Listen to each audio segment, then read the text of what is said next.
आइए दोस्तों एक न्यूमेरिकल देखते हैं। बहुत ही प्यारा सा न्यूमेरिकल है। न्यूमेरिकल कुछ ऐसा है दोस्तों कि ये concave mirror formed real image at 18 centimetre. अब थोड़ा सा क्वेश्चन को ट्विस्ट करके क्वेश्चन पूछा गया है, ध्यान से समझिएगा। दिया है कि कोई कॉनकेव मिरर है जो कि रियल इमेज बनाता है 18 सेंटीमीटर पर, अपने ही सामने बनाता है। रियल इमेज बनाएगा तो अपने सामने ही बनाएगा। If the focal length of the mirror is 9 centimetre, कह रहा है कि जो मिरर का फोकल लेंथ है ये दोस्तों आपका 9 सेंटीमीटर है, then find the distance of object. तब आपको पता करना है कि डिस्टेंस ऑफ ऑब्जेक्ट क्या है। दोस्तों इसके पहले क्वेश्चन में आप लोग जो भी लगाए हैं उसमें आपका डिस्टेंस ऑफ ऑब्जेक्ट देता था, फोकल लेंथ देता था, तो वहां से हम लोग इमेज निकालते थे। इसमें पहले आपका इमेज ही दे दिया है, फिर उसके बाद आपका फोकल लेंथ दे दिया है, तो डिस्टेंस ऑफ ऑब्जेक्ट पूछ रहा है। तो कोई दिक्कत नहीं, हम लोग वैसे ही 1/f equal to 1/v plus 1/u का फार्मूला लगाएंगे, आपका आसानी से लग जाएगा। लेकिन ये वाली लाइन देख रहे हो आप लोग, हैव यू सरप्राइज्ड, क्या आप सरप्राइज हो गए? सरप्राइज का मतलब क्या? आश्चर्यचकित आप क्यों होंगे? क्योंकि आपको इससे ऐसा लगेगा कि इस क्वेश्चन में आपने कहीं मिस्टेक की है, लेकिन नहीं, आप लोग फिर बाद में खुश भी हो जाएंगे कि नहीं क्वेश्चन बहुत ही अच्छा है। तो आइए दोस्तों इस क्वेश्चन को सॉल्व करते हैं।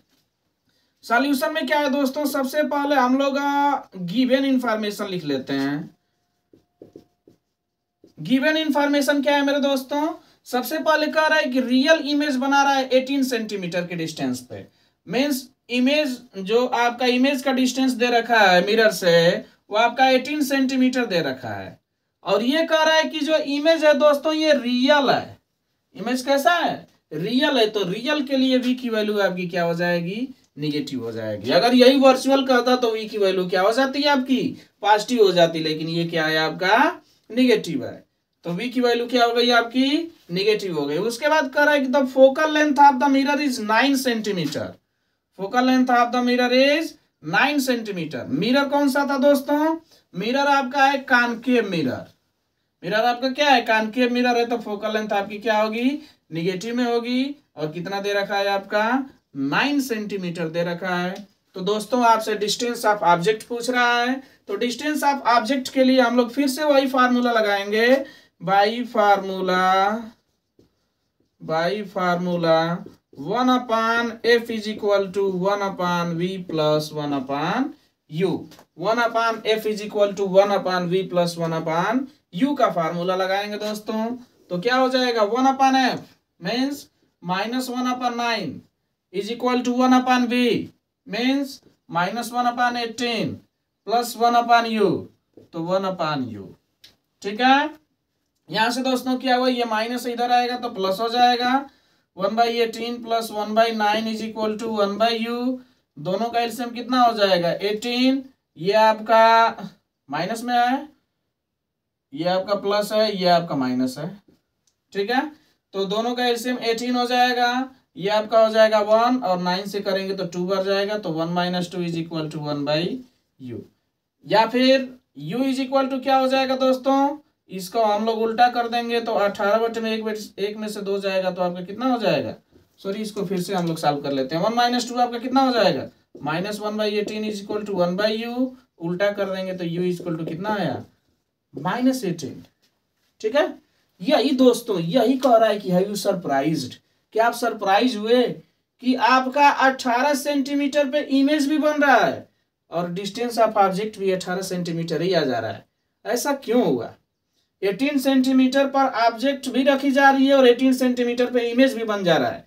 ऐसा क्यों है? आपको ऐसा लगेगा कि अरे यार क्वेश्चन में कहीं मिस्टेक है, बट ऐसा कुछ नहीं है। एक कंडीशन मैंने दोस्तों आप सबको बताया था, जब आपकी ऑब्जेक्ट सेंटर ऑफ कर्वेचर पे रखी जाती है तो जो इमेज होता है वो अभी सेंटर ऑफ कर्वेचर पे ही बनता है।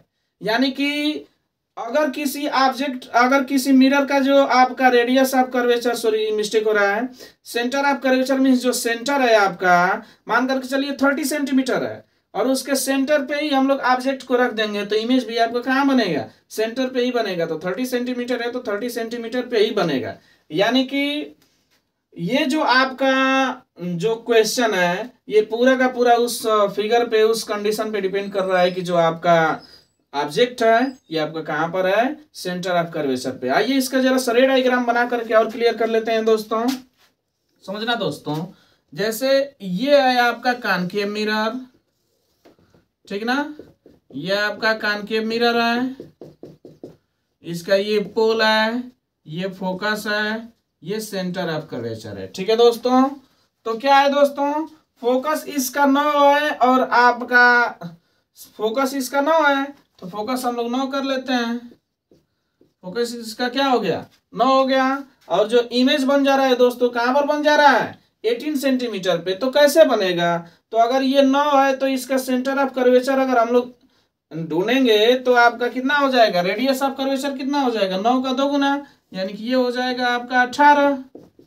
और आप लोगों को पता है कि अगर सेंटर ऑफ कर्वेचर पे ही इमेज को रखेंगे तो आप, अरे सेंटर ऑफ कर्वेचर पे ऑब्जेक्ट को रखेंगे तो इमेज भी बनेगा आपका कहाँ पर, सेंटर ऑफ कर्वेचर पे ही बनेगा।